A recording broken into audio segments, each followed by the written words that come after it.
వర్గాలు వర్గమూలాలు అనే టాపిక్ని మనం మాట్లాడుకోబోతున్నాం. ఇంతకీ ఏంటి వర్గ సంఖ్య, ఏంటి వర్గమూలం? ఏ సంఖ్యనైతే రెండు సమాన సంఖ్యల లబ్ధంగా రాయగలుగుతామో అటువంటి సంఖ్యలని వర్గాలు అని చెప్తారు, వర్గ సంఖ్య అంటారు, ఇంగ్లీష్లో పర్ఫెక్ట్ స్క్వేర్ అంటారు. 25ని రెండు సమాన సంఖ్యల లబ్ధంగా మనం రాయగలం. 5 × 5 రెండు సమానమైన సంఖ్యలే.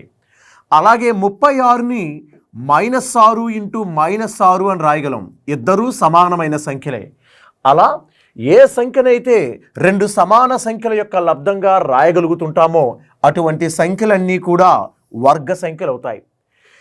ఆ వర్గ సంఖ్యని రెండు సంఖ్యల యొక్క లబ్ధంగా రాయగలిగాం కాబట్టి అందులో ఉన్న ప్రతి సంఖ్యను వర్గమూలం అని చెప్తాం. కాబట్టి 25 అనేది వర్గ సంఖ్య అయితే ఆ 25 రావడానికి కారణమైన 5 అనేది ఆ 25 యొక్క వర్గమూలం అవుతుంది. అలాగే 36 యొక్క వర్గమూలం 6 × 6 6 × 6 అయినా 36 వస్తుంది, లేదు -6 × -6 అయినా 36 వస్తుంది. కాబట్టి 36 యొక్క వర్గమూలం +6 అయినా అవుతుంది, లేదు -6 అయినా అవుతుంది. ఈ విధంగా వర్గాలు మరియు వర్గమూలాలకు సంబంధించినటువంటి టాపిక్స్ని కొన్ని ముఖ్యమైనటువంటి షార్ట్కట్స్ సహాయంతో మనం ఈజీగానే దాన్ని డీల్ చేసుకుందాం. 100 ఒక వర్గ సంఖ్యని మీకు తెలుసు. 100ని మనం ఎలా రాస్తాం? 10 × 10, అలాగే -10 × -10. 10 10లో 100, మైనస్ మైనస్ గుణిస్తే ప్లస్, మరలా 10 10లో 100. అంటే 100ని మనం +10 × +10 లేదా -10 × -10గా రాసుకోవచ్చు. కాబట్టి +10 అయినా -10 అయినా 100 యొక్క వర్గమూలాలు అవుతాయి.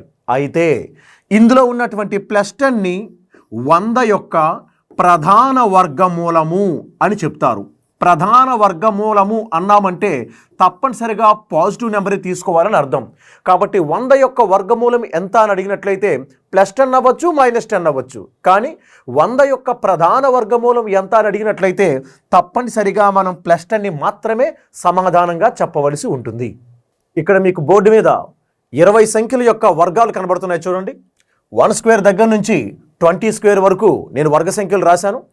ఇక్కడ నేను ఈ వర్గ సంఖ్యల సహాయంతో రెండు ముఖ్యమైనటువంటి ట్రిక్స్ మీకు చెప్పబోతున్నాను. అందులో ఫస్ట్ ట్రిక్ ఏంటంటే, ఇక్కడ నేను రాసినవన్నీ కూడా వర్గ సంఖ్యలు. మీరు ఏ వర్గ సంఖ్య తీసుకున్నా ఆ వర్గ సంఖ్యలో ఉన్న అంకెల మొత్తం 1 4 7 9 వేలల్లో ఏదో ఒకటి అవుతుంది. అక్కడ కనబడుతున్న వర్గ సంఖ్యలో ఉన్న అంకెలన్నింటినీ కలిపితే డిజిటల్ సమ్ అంటారు, ఇంగ్లీష్లో అయితే అంకమూలము అని చెప్తారు. సో డిజిటల్ సమ్ మొత్తం వర్గ సంఖ్యలో ఉన్నటువంటి అంకెలన్నీ కలిపినట్లయితే ఆ అంకెల తాలూకా మొత్తం 1 4 7 9 వేలల్లో ఏదో ఒక సంఖ్య అవుతుంది. కొన్ని సంఖ్యలు మనం చెక్ చేద్దాం. ఇక్కడ 1 4 9 సరిపోయింది. ఇక్కడ 16లో ఉన్నటువంటి సంఖ్యలు రెండు కలిపితే 1 + 6 = 7. నెక్స్ట్ ఇక్కడ 25లో 2 నెంబర్స్ మనం యాడ్ చేస్తే 7. అలాగే 64లో ఉన్న 2 నెంబర్స్ యాడ్ చేస్తే 10. మరలా 10లో ఉన్న రెండు నెంబర్లు యాడ్ చేస్తే దట్ ఈజ్ 1. అలాగే 81లో ఉన్న నెంబర్స్ రెండు యాడ్ చేస్తే దట్ ఈజ్ 9. అలాగే ఇక్కడ చూడండి, 15² = 225, 5 + 2 + 2 9. సో ఇక్కడ 9 అవుతుంది. అలాగే ఇక్కడ యాడ్ చూడండి, 6 + 9 15, 15 + 1 16, 16లో ఉన్న 2 నెంబర్స్ మళ్ళీ యాడ్ చేస్తే దట్ ఈజ్ 7. సో ఈ విధంగా వర్గ సంఖ్యలో మనం చూసినట్లయితే అన్ని అంకెల మొత్తం దాన్ని డిజిటల్ సమ్ అంటామని చెప్పుకున్నాం కదా, అవి తప్పనిసరిగా 1 4 7 9 వేలల్లో ఏదో ఒక సంఖ్య అయి తీరాలి. ఈ టాస్క్ మనకి ముందు క్లిష్టమైనటువంటి లెక్కల్ని చాలా సులభంగా చేయడానికి చాలా యూస్ఫుల్ అవుతుంది. అలాగే మరొక ముఖ్యమైనటువంటి ట్రిక్ మీకు చెప్పాలి. ఏంటది? 11 స్క్వేర్ అయినటువంటి 121 తర్వాత 12 స్క్వేర్ అయినటువంటి 144 మాత్రమే వర్గ సంఖ్య అవుతుంది. ఈ మధ్యలో వర్గ సంఖ్యలు మరి లేవు. అంటే 121 తర్వాత వచ్చే వర్గ సంఖ్య 144. వీళ్ళిద్దరి మధ్యలో ఉన్న అన్ని సంఖ్యలు వర్గము కాని సంఖ్యలు అవుతాయి, నాన్ పర్ఫెక్ట్ స్క్వేర్స్ అవుతాయి. అలాగే ఇక్కడ చూడండి, 36 49 వీళ్ళిద్దరూ రెండు వరుస వర్గ సంఖ్యలు. ఈ రెండు వరుస వర్గ సంఖ్యల మధ్య మిగిలిన సంఖ్యలన్నీ కూడా వర్గము కాని సంఖ్యలు అవుతాయి. అట్లాగే ఇక్కడ 9 16 రెండు చూసినట్లయితే వీళ్ళిద్దరూ రెండు వరుస వర్గ సంఖ్యలు. వాళ్ళ మధ్యలో ఉన్న వాళ్ళందరూ కూడా వర్గము కాని సంఖ్యలు.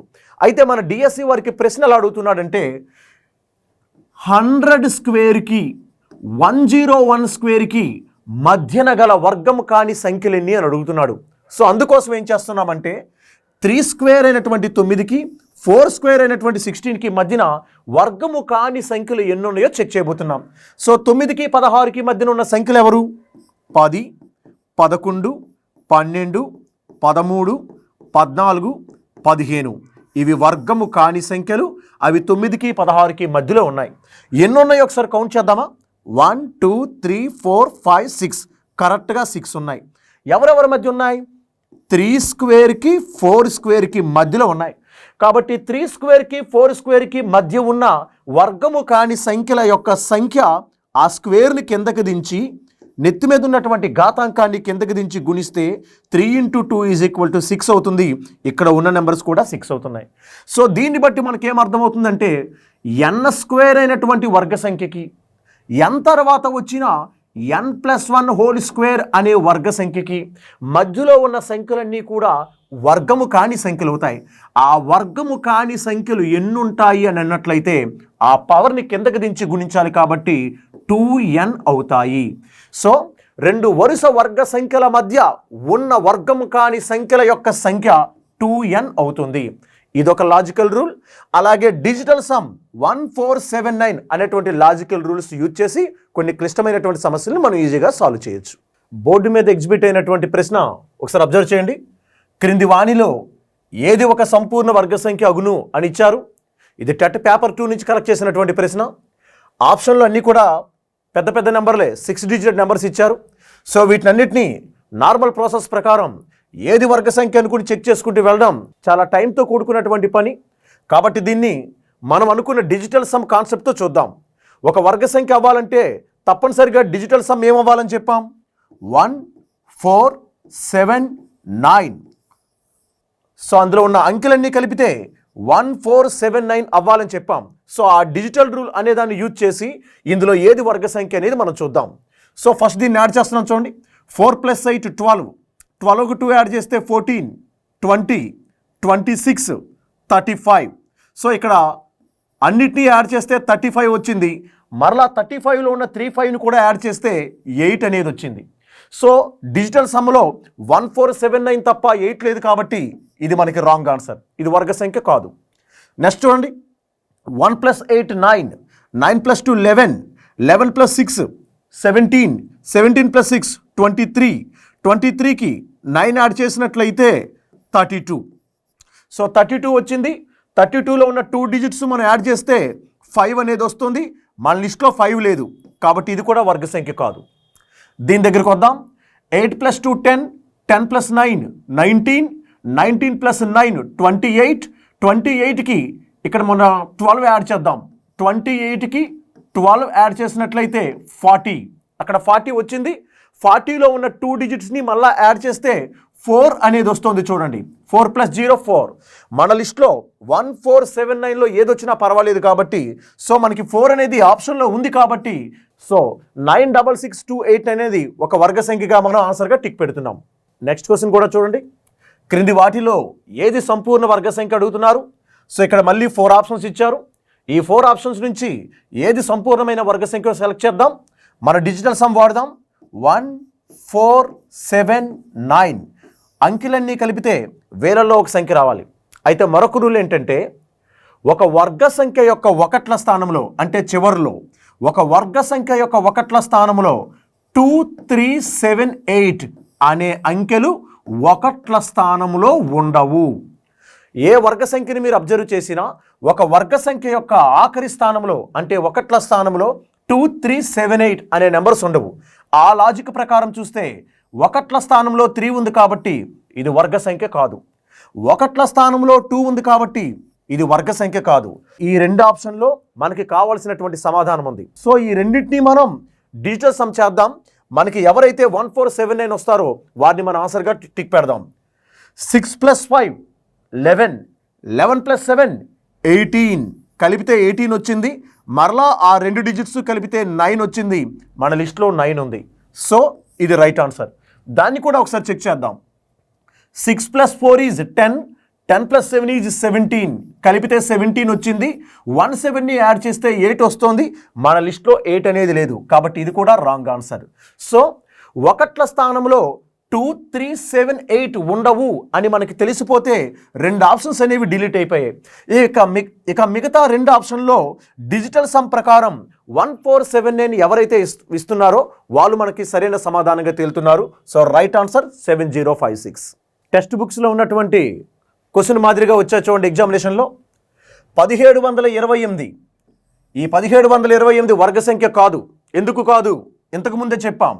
ఒక సంఖ్య ఒకట్ల స్థానంలో 2378 ఈ నెంబర్లు కానీ ఉంటే అది వర్గ సంఖ్య కాదు అని చెప్పాం.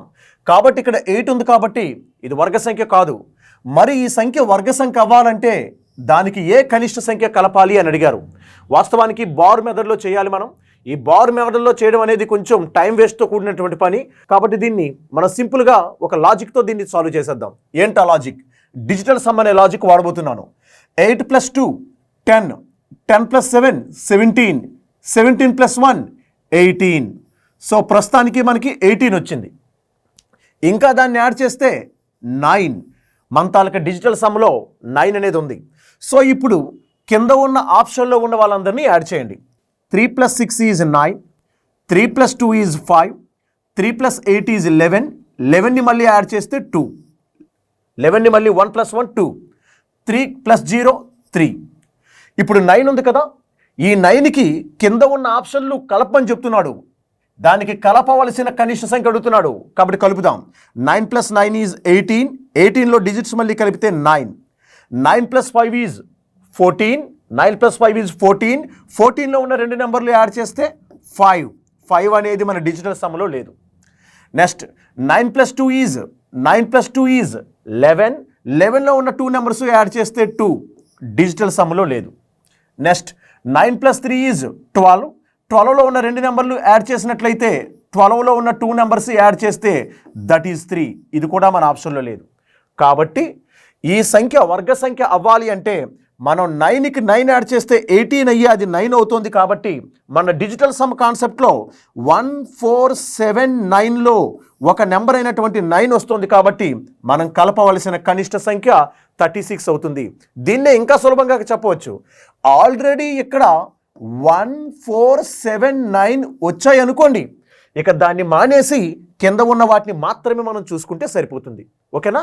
సో ఆల్రెడీ 9 వచ్చింది, ఇక 9 మానేసి మిగతా వాళ్ళని మనం చూసినట్లయితే మన లిస్ట్లో 9 ఉంది, మన లిస్ట్లో 5 లేదు, మన లిస్ట్లో 2 లేదు, మన లిస్ట్లో 3 లేదు. సో మన లిస్ట్లో 9 ఉంది కాబట్టి మనం కలపవలసిన సంఖ్య 36 అని మనం ఈజీగానే గెస్ చేసుకోవచ్చు. తర్వాత ప్రశ్న చూడండి. 63,520 నుండి ఏ కనిష్ట సంఖ్యను తీసివేసినా అది ఒక వర్గ సంఖ్య అగును అంటున్నాడు. సో వర్గ సంఖ్య అవ్వాలి అంటే దాని నుంచి ఇందులో ఉన్న ఒక నెంబర్ని మనం తీసివేయాల్సి ఉంటుంది. ఎవరిని తీసివేయాలి? జాగ్రత్తగా అబ్జర్వ్ చేయండి. తీసివేసినా అనే పదం ఎప్పుడైనా ఉంటే కలపవలసిన అనే ప్రశ్న ఇంతకుముందు చూసాం, దాంతో ప్రాబ్లం లేదు. తీసివేసినా అనే మాట ఎప్పుడైనా వస్తే ఇక్కడ ఉన్నటువంటి అంకెల మొత్తం అంతా కలపండి, కింద ఉన్న వాళ్ళకి అంకెల మొత్తాన్ని కలపండి. ఒకదానిలో ఒకటి తీసివేసినప్పుడు మన తాలూకా ఆన్సర్ 0 రావాలి. అది గుర్తుపెట్టుకోండి. స్పెషల్ కేసు ఇది. తీసివేసిన అనే పదం ఉన్నప్పుడు ఇక్కడ ఉన్న అంకెల్లో మొత్తం ఆప్షన్లో ఉన్నటువంటి అంకెల మొత్తం తీసివేత చేస్తే 0 అనేది రావాలి. అసలు ఇక్కడ అంకెలని కలుపుతాం చూడండి. 6 + 3 9, 9 + 5 14, 14 2 16. ఆ 16లో ఉన్న అంకెలు 2 కలిపితే 7. సో ఇక్కడ 7 వచ్చింది. సో ఇక్కడ 7 వచ్చింది కాబట్టి మనం తీసివేత చేసినప్పుడు 0 రావాలంటే తప్పనిసరిగా కింద ఉన్న ఆప్షన్లో అంకెలు కలిపినా 7 రావాలి. సో ఎక్కడ 7 వస్తుందో చూడండి. 3 + 0 3, ఇది కాదు. 2 + 4 6, 6 వస్తుంది, ఇది కూడా కాదు. 1 + 4 5 వస్తుంది, ఇది కాదు. 1 + 6 7 వస్తుంది. So right answer 4. సో ఇచ్చిన సంఖ్య నుంచి 16 అనే దాన్ని తీసివేత చేస్తే మీకు ఒక సంఖ్య వస్తుంది. ఆ సంఖ్య తప్పనిసరిగా ఒక వర్గ సంఖ్య అవుతుంది. కాబట్టి తీసివేసిన అనే టెర్మినాలజీ ఇచ్చినప్పుడు ఇక్కడ అంకెల మొత్తం ఎంతైతే వస్తుందో అంతే అంకెల మొత్తం కింద ఎక్కడ ఉందా అని వెతకండి. సో అటువంటిది మీకు మ్యాక్సిమం రైట్ ఆన్సర్ అవుతుంది. కాబట్టి ఈ ప్రశ్నకి సరైన సమాధానం 4th ఆప్షన్లో ఉన్నటువంటి 16 అవుతుంది. తర్వాత క్వశ్చన్ చూడండి. 2030 2030 ఒక ఖచ్చిత వర్గం కావాలంటే దాని నుండి తీసివేయాల్సిన కనిష్ట సంఖ్య ఏది అని అడిగారు. సో 2030 2030లో అంకెల మొత్తం ఎంత ఉందో చూసినట్లయితే 2 + 3 5. 2 + 3 5. ఇప్పుడు ఇది వర్గ సంఖ్య అవ్వాలంటే దీని నుంచి తీసివేయాలని చెప్పాం.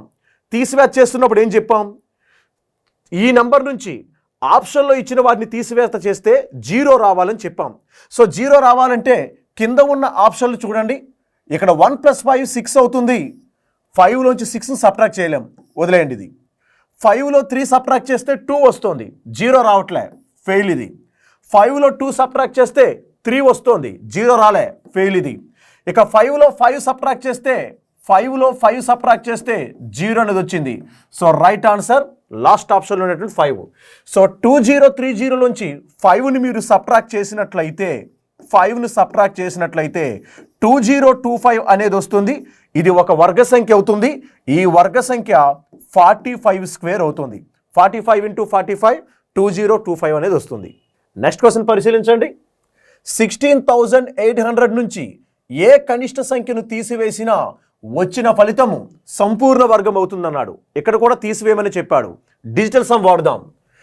16,800 అనేటువంటి సంఖ్యలో అంకెల మొత్తాన్ని ఒకసారి అబ్జర్వ్ చేస్తే 1 + 6 7, 7 + 8 15. సో మనకి 15 అనేది వచ్చింది. అంకెల మొత్తం 15. సో ఇప్పుడు ఈ 15 వచ్చింది కాబట్టి తీసివేత చేసినప్పుడు 0 రావాలంటే ఆప్షన్లో ఉన్న వాళ్ళలో కూడా 15 అనేది ఉండాలి. అప్పుడే కదా 15 - 15 తీసివేత చేసినప్పుడు 0 వస్తుంది. కాబట్టి ఎక్కడ ఆప్షన్లో 15 ఉందో చూద్దాం. 1 + 5 = 6, 6 + 9 = 15. ఇక్కడ 15 వచ్చింది, ఇది ఆన్సర్ అవ్వచ్చు. 1 + 1 = 2, 2 + 9 = 11. ఇక్కడ 11 వస్తుంది కాబట్టి ఇది రాంగ్ ఆన్సర్. 5 + 9 14 వస్తుంది, 15 రావట్లే, రాంగ్ ఆన్సర్. సో ఇక్కడ 9 + 2 = 11, 11 + 1 = 12. ఇక్కడ 12 వచ్చింది, రాంగ్ ఆన్సర్. సో 15 అనేది ఫస్ట్ ఆప్షన్లో వచ్చింది కాబట్టి మనం తీసివేయాల్సిన కనిష్ట సంఖ్య కూడా 159. బేసిక్ కాన్సెప్ట్ చెప్పినప్పుడు మీకు ఒక మాట చెప్పాను. 2 వరుస సంఖ్యల వర్గాలు n², దాని తర్వాత వచ్చిన n+1² 2 వరుస సంఖ్యల వర్గాల మధ్య వర్గము కాని సంఖ్యలు ఉంటాయి. ఆ వర్గము కాని సంఖ్యలు ఎన్ని ఉంటాయి అంటే పైనున్న పవర్ని కిందకి దించి గుణించమన్నాను. n × 2 లేదా 2 × n, n × 2 లేదా 2 × n. సో వర్గము కాని సంఖ్యలు 2n ఉంటాయి అన్న దాన్ని బేస్ చేసుకొని ఈ ప్రశ్న ఇవ్వడం జరిగింది. ఇక్కడ 20² 23² ఇచ్చారు. 23². వీళ్ళిద్దరి మధ్యన వర్గాలు కాని సంఖ్యలు ఎన్ని ఉంటాయి అని అడిగారు. 20² తర్వాత 21² వస్తుంది, దాని తర్వాత 22² వస్తుంది, దాని తర్వాత 23² వస్తాయి. సో ఇప్పుడు మనం 20² నుంచి 23² వరకు కౌంట్ చేయాలి. అలా చేయాలంటే స్టెప్ బై స్టెప్ మనం మూవ్ అవ్వాలి. 20²కి 21²కి మధ్యలో ఎన్ని ఉంటాయి? 2 × 20, 2 × 20 40 ఉంటాయి. 21²కి 22²కి మధ్యలో ఎన్ని ఉంటాయి? 2 × 21, 2 × 21 వీళ్ళిద్దరి మధ్యన 42 ఉంటాయి. అలాగే 22²కి 23²కి మధ్యలో ఎన్ని ఉంటాయి? 2 × 22 44 ఉంటాయి. సో మొత్తం వర్గము కాని సంఖ్యలన్నీ యాడ్ చేసినట్లయితే 126 అనేవి వస్తున్నాయి చూడండి. సో ఈ 126 ఎక్కడి నుంచి ఎక్కడి వరకు ఉన్నాయి? 20² నుంచి 23² మధ్యలో ఉన్నాయి. కాబట్టి 20² 23² మధ్యలో ఉన్నటువంటి వర్గము కాని సంఖ్యల సంఖ్య ఎంత అంటే 126 అవుతుంది. So right answer third option. వర్గంలో అడుగుతున్నప్పుడు యాక్చువల్గా మనం బార్ మోడల్లో చేయాలి. బార్ మోడల్లో కాకుండా మరో మోడల్లో చేద్దాం. మనకిచ్చింది 6084 యొక్క వర్గమూలం అడిగారు. ఆఖరిలో ఉన్న 2 నెంబర్లకి ఒక బార్ పెట్టండి. రిమైనింగ్ ఎన్ని నెంబర్లు ఉన్నాయో వాళ్ళందరికీ ఒక బార్ పెట్టండి. ఇక్కడ 4 వస్తుందంటే 2 × 2 అయినా 4 వస్తుంది. 8 × 8 64లో కూడా 4 వస్తుంది. సో లాస్ట్లో 4 వచ్చిందంటే 2² 4 ఉంటుంది, 8² అయిన 64లోని 4 ఉంటుంది. కాబట్టి చివరిలో 4 వచ్చిందంటే ఆన్సర్లో 2 కానీ 8 కానీ ఒకట్ల స్థానంలో రావాలి అని అర్థమవుతుంది. సో ఏది రావాలనేది తర్వాత చూద్దాం. ఇక మిగిలిపోయింది ఏంటి మనకి? 60. ఇది ఏ 2 స్క్వేర్ల మధ్య ఉందో గెస్ చేద్దాం. ఏ 2 స్క్వేర్ల మధ్య ఉంది? 7² అయిన 49కి, 8² అయిన 64కి మధ్యలో ఉంది. 7² అంటే 49, 8² అంటే 64. వీళ్ళిద్దరికీ మధ్యలో ఉంది. ఇందులో ఏది ముందు వచ్చింది? 7, 8లో ఏది ముందు వచ్చింది? 7. దాన్ని ఇక్కడ రాసుకోండి. 7. ఇప్పుడు 7ని 8ని మల్టిప్లై చేయండి. 7ని 8ని మల్టిప్లై చేస్తే 7 8s ఎంత వస్తుంది? 56. ఇప్పుడు 56 కంటే 60 పెద్దదా చిన్నదా చూడాలి. 56 కంటే 60 అనేది పెద్దది కాబట్టి ఇక్కడ ఉన్న 2 నెంబర్స్లో పెద్ద నెంబర్ని తీసుకొచ్చి వాడవలసి ఉంటుంది. సో 56 కంటే 60 అనేది పెద్దది కాబట్టి వీళ్ళిద్దరిలో పెద్దదైనటువంటి 8ని తీసుకొచ్చి ఇక్కడ పెట్టాలి. కాబట్టి మనకి కావలసిన వర్గమూలం 78. సో 6084 6084 యొక్క వర్గమూలం ఎంత అంటే 78 అవుతుంది. మరలా చెప్తున్నాను, ఇక్కడ 4 ఉందంటే 2 స్క్వేర్లో కూడా 4 ఉంటుంది, 8 స్క్వేర్ అయిన 64లో కూడా 4 ఉంటుంది. ఇద్దరిలో ఎవరు ఆన్సర్ అనేది తర్వాత చూడొచ్చు. ఇక ఈ నెంబరు ఏ 2 స్క్వేర్ల మధ్య ఉందో చూడాలి. 7 స్క్వేర్ 8 స్క్వేర్ 49 64. వీళ్ళిద్దరిలో ఏది ముందు వచ్చిందంటే 7. ఓకేనా? 7 8s 56. ఈ 56 కంటే ఇక్కడ ఉన్న నెంబర్ చిన్నదైతే ఇద్దరిలో చిన్న నెంబర్ వాడతాం. అలా కాకుండా 56 కంటే పెద్దది ఉంటే ఇద్దరిలో పెద్ద నెంబర్ వాడతాం. మరి 56 కంటే 60 పెద్దది కాబట్టి పెద్ద నెంబర్ అయినటువంటి 8 తీసుకొచ్చి పెట్టాం. So right answer 78.